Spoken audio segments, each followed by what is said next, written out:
નમસ્કાર દર્શક મિત્રો, હું છું દીપિકા પંડ્યા અને આપ જોઈ રહ્યા છો અરવલ્લી ન્યૂઝ. સ્ટેથોસ્કોપથી દર્દીઓના જીવ બચાવનારા ડોક્ટરોએ સ્વદેશી જાગરણ મંચ અરવલ્લીના સંયુક્ત ઉપક્રમે ધરતીને પણ હરિયાળીનો શ્વાસ આપવા મોડાસા મેડિકલ સોસાયટીના કેમ્પસમાં વૃક્ષારોપણ કર્યું હતું. મોડાસામાં ડોક્ટરોએ માત્ર વૃક્ષારોપણ નહીં પરંતુ દરેક છોડને દત્તક લઈને પર્યાવરણ બચાવવાનો અનોખો સંકલ્પ કર્યો હતો. એક પેડ માં કે નામ અભિયાન અંતર્ગત મોડાસા મેડિકલ સોસાયટીમાં 21 છોડ અને ચેતન ભુવાજીના ગોગાધામ ગારુડી ખાતે ડોક્ટર મનોજ ગાંગીવાલાની ટીમે 11 છોડનું વૃક્ષારોપણ કર્યું હતું. પરંતુ આ કાર્યક્રમની વિશેષતા માત્ર છોડ વાવવામાં નહોતી. દરેક છોડને દત્તક લઈને તેના ઉછેર અને જાળવણીની જવાબદારી પણ સ્વીકારવામાં આવી હતી. છોડમાં પ્રભુનો વાસ હોય છે એવા ભાવ સાથે ડોક્ટરોએ સંદેશ આપ્યો કે સાચું વૃક્ષારોપણ ત્યારે જ સફળ બને જ્યારે વાવેલો છોડ વર્ષો સુધી જીવંત રહી વિશાળ વૃક્ષ બને. ડોક્ટરે ભારપૂર્વક જણાવ્યું કે પર્યાવરણનું સ્વાસ્થ્ય જ માનવ સ્વાસ્થ્યનો પાયો છે. શુદ્ધ હવા, સ્વચ્છ વાતાવરણ અને હરિયાળી આવનારી પેઢીની સૌથી મોટી ભેટ છે. તેથી દરેક નાગરિકે પોતાના જીવનમાં ઓછામાં ઓછું એક વૃક્ષ વાવી તેનું જતન કરવાની જવાબદારી નિભાવવી જોઈએ.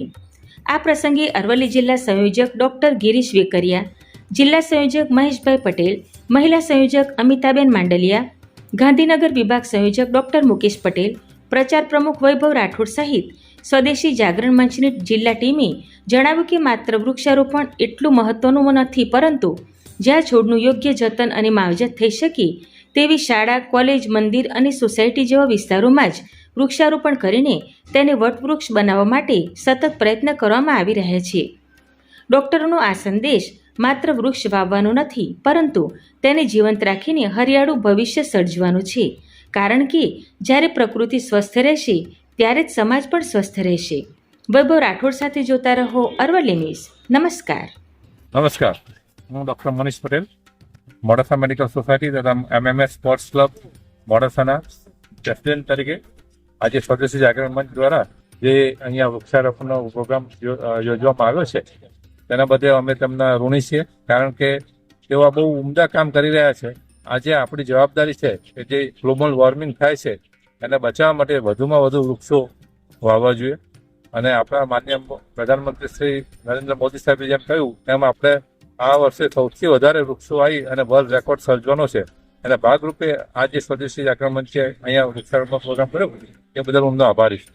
અહીંયાથી પ્રધારિત શ્રી વેકરિયા સાહેબ, શ્રી મહેશભાઈ સાહેબ તથા મુકેશભાઈ સાહેબ તથા આજના જે પત્રકાર મિત્ર છે વૈભવભાઈ સાહેબ, એ બધાનો અમે આભારી છીએ. આભાર. જય હિન્દ.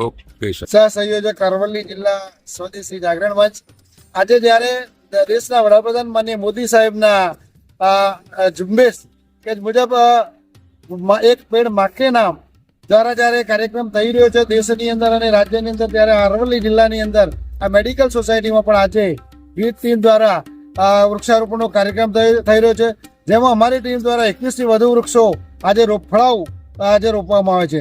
અને આ ટીમની અંદર આવે અમારા પ્રધાન ડૉક્ટર મુકેશભાઈ, જિલ્લાના ડૉક્ટર વેકરિયા સાહેબ અને મેડિકલ એસોસિએશનના પ્રમુખ ડૉક્ટર મનીષભાઈ સાહેબ, ડૉક્ટર દર્શનભાઈ સાહેબ, અમારા પ્રચાર પ્રસારક વૈભવભાઈ રાઠોડ અને સમગ્ર ટીમ દ્વારા આજે ખૂબ દરેક જગ્યા ઉપર અમારી અલગ અલગ ટીમો દ્વારા પણ આજે વૃક્ષારોપણ થઈ રહ્યું છે. એવી એક ચેતન ભુવાજીની જે સ્થળ છે ધાર્મિક, ત્યાં પણ આજે અમારી એક બીજી ટીમ દ્વારા આજે વૃક્ષારોપણ કરવામાં આવ્યું છે. અને માત્ર વૃક્ષો વાવવા તેવું નહીં પણ એનું જતન પણ કરવા માટેની જવાબદારી દરેક ડૉક્ટરશ્રીઓએ પણ એક એક ઝાડની સાથે લીધી છે. એટલે આજે ખૂબ અમારી આ સ્વદેશી જાગરણ મંચ દ્વારા જિલ્લાની અંદર વિવિધ સ્થળો પર વૃક્ષારોપણ કરવામાં આવ્યું છે. અને આવનારા દિવસોમાં જે પર્યાવરણ છે, વરસાદના જે ઘણી વખત વૃક્ષોના લીધે થતું હોય છે, ત્યારે ઠેર ઠેર જે ઝુંબેશ છે એને ઉપાડી અને સમગ્ર જિલ્લાની અંદર મોટા ભાગે વધુમાં વધુ વૃક્ષો વાવી આ કાર્યક્રમને અમે દીપાવી રહ્યા છીએ.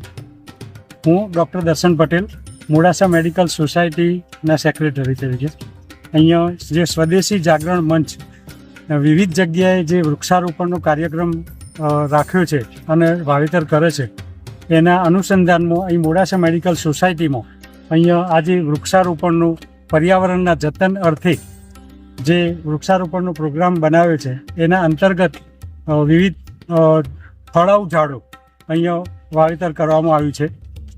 એ બદલ આપણું સંયુક્ત પૃથ્વીને બચાવવા માટે આપણી સૌની જવાબદારી છે. અને એના અનુસંધાનમાં સ્વદેશી જાગરણ મંચ ખૂબ સારું કામ કરી રહી છે. આશા રાખીએ કે અહીંયા જે વૃક્ષો વાવ્યા એનું સારી રીતે જતન કરીએ એ આપણી સૌની જવાબદારી છે.